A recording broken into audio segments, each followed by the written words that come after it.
Muy buenas chicos y chicas, estamos aquí en este nuevo podcast y la intención es que entendamos perfectamente una de las patologías que más vemos en cardiología, que es la estenosis aórtica severa. Es una patología que sinceramente es poco glamurosa así de primeras, pero la verdad es que desde que estoy en cardiología haciendo la residencia la vemos todas las semanas, mínimo una o dos. Entonces quiero que la entendamos y quiero volver a esa dinámica de lenguaje coloquial, lenguaje para entender las cosas.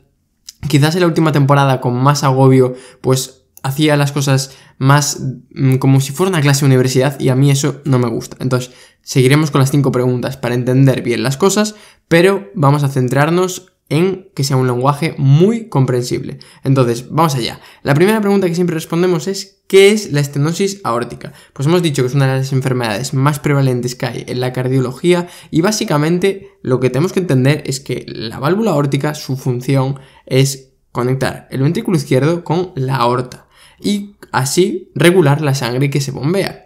La estenosis quiere decir que hay una estrechez a la salida de sangre y eso va a dar muchos problemas que vamos a ver a lo largo de este capítulo.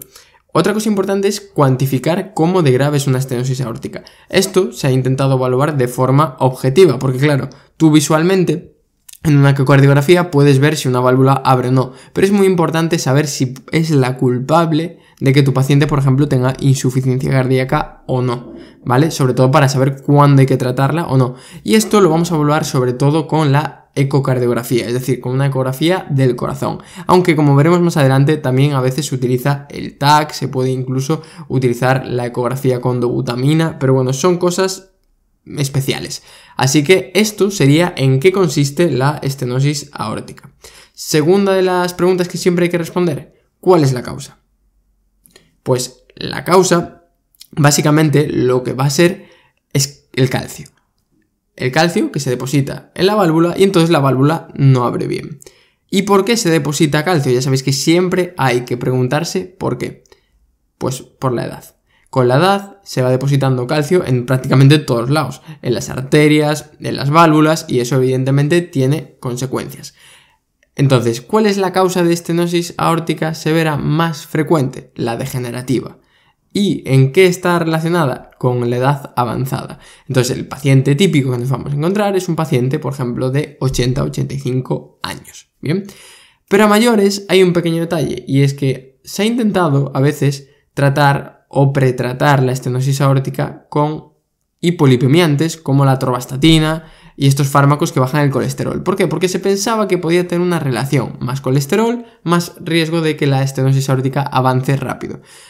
No fue efectivo ese estudio, pero lo que sí que se está empezando a estudiar es que la lipoproteína A, que es un tipo de LDL, ya sabéis, LDL que es el mítico colesterol malo, pues hay un tipo de LDL que es la lipoproteína A porque tiene la apolipoproteína A, ¿vale? Tiene toda lógica.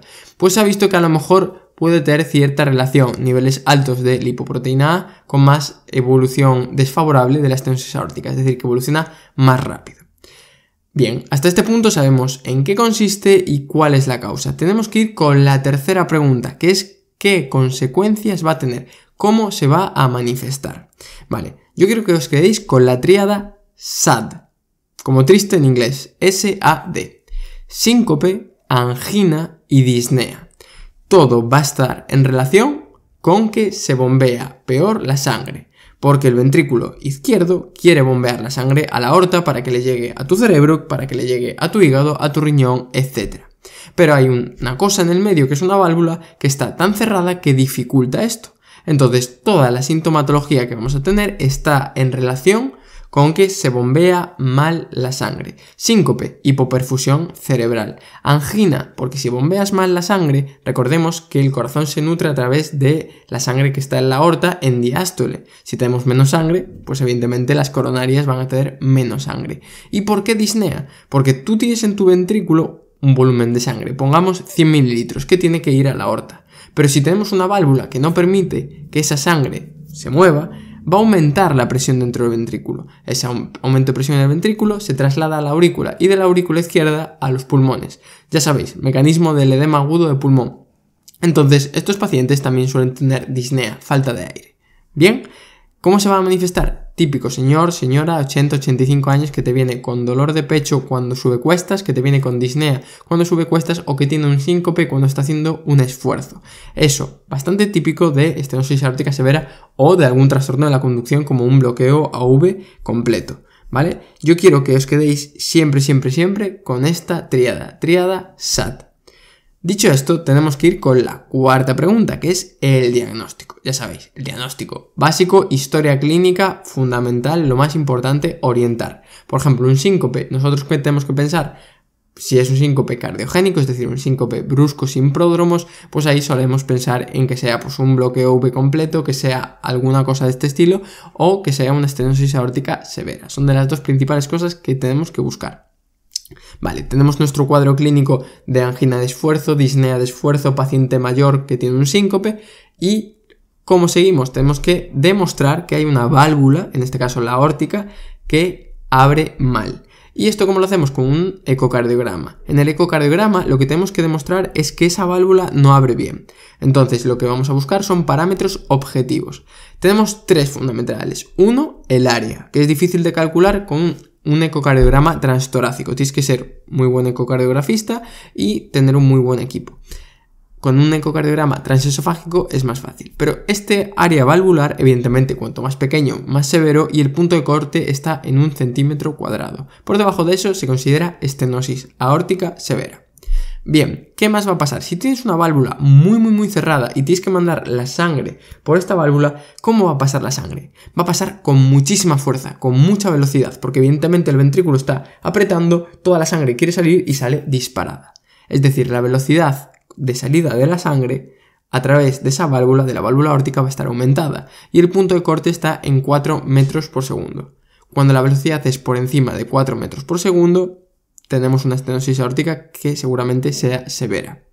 Y también miramos el gradiente. El gradiente es la diferencia de presión que hay postválvula, preválvula. Es decir, cuanta más dificultad a la salida está haciendo esa válvula, más va a aumentar el gradiente. Y el punto de corte está en 40 milímetros de mercurio de gradiente medio. Esto quiere decir que tenemos estos tres parámetros que nos sirven para evaluar una estenosis aórtica severa. Pero aquí voy a hacer un inciso, ya me quiero meter en detalle para que entendáis todo. Podemos tener una estenosis aórtica severa, pero que no cumpla ninguno de estos criterios. Bueno, el del área valvular más o menos, pero que no cumpla los otros dos criterios. ¿Cuándo se puede dar eso? Por ejemplo, si tenemos una insuficiencia cardíaca con fracción de eyección reducida. Es decir, que el corazón bombea poca sangre. Porque estos parámetros, la velocidad y el gradiente, dependen del volumen sistólico. Si tenemos un volumen sistólico, un volumen de sangre que se bombea en cada sístole normal, pues sí que se van a levantar gradientes y sí que se va a levantar una velocidad máxima. Pero claro, estábamos diciendo que para que hubiera una velocidad máxima alta tenía que haber mucha sangre que quisiera pasar por esa válvula. Si tú tienes un corazón que tiene la función sistólica disminuida, ¿vale? No va a bombear sangre, entonces realmente la velocidad va a estar infraestimada. En esos casos se puede hacer una ecografía que se denomina ecografía con dobutamina para aumentar la contractilidad, intentar aumentar el volumen de sangre que se está bombeando y demostrar que sí que tiene datos objetivos de que sea severa, o si no podemos hacer un calcio score, que es con un TAC, y demostrar que tiene muchísimo calcio esa válvula y por encima de unos puntos de corte se considera que esa estenosis aórtica es severa. Esto ya es de matrícula. Vale, sabemos que tenemos una estenosis aórtica severa. ¿Qué es lo siguiente que tenemos que hacer? Tratarla. ¿Cómo la tratamos? Cambiando la válvula. Y aquí voy a ser muy claro. Tenemos cirugía o tenemos percutáneo. Cirugía, paciente joven que tenga pocos comorbilidades. Un paciente joven sano. ¿Cuándo ponemos una válvula percutánea a través habitualmente de la femoral? Pues lo que solemos hacer es un paciente que tenga más de 75 años y que tenga comorbilidades. Que tenga EPOC, que tenga diabetes, que tenga algo de sobrepeso, ¿de acuerdo? Entonces, pacientes jóvenes, pacientes sanos, cirugía, pacientes más mayores, válvula percutánea, TAVI. Espero que os haya gustado mucho este capítulo. Si os ha gustado, dejad 5 estrellas, compartidlo con vuestros amigos para que aprendan mucho y nos vemos en el siguiente.